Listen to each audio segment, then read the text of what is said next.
काय झालं? म्हटलं काय होणार नाही ना, तुम्ही फक्त सोबत राहा. सगळं आता भीतीचं वातावरण निर्माण झालेलं आहे.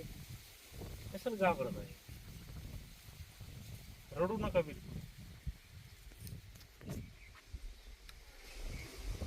एकतर आदिवासी माझे किती अत्याचार होते.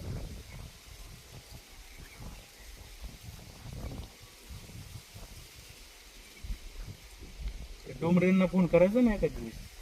काय दादा म्हणू, माझी काय अडचण आहे का?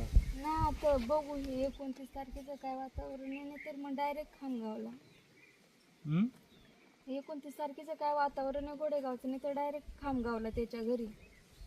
नाही विचारायचं दादा काय बाबा माझी काय चूक आहे? तिथंच जाऊन विचारायला लागेल ना सर.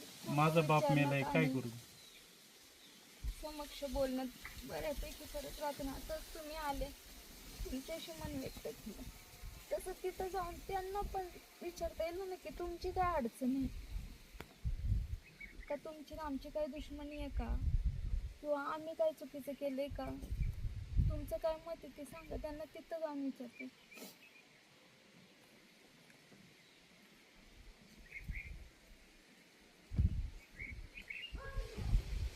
आता जाता ना, पण कामाला जाताय ना तुम्ही आता?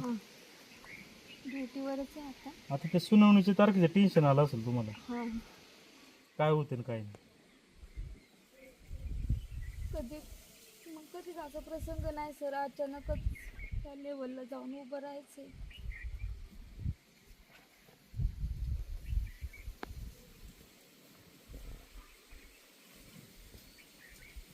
ठीक आहे, जाऊ तुम्ही कामाला.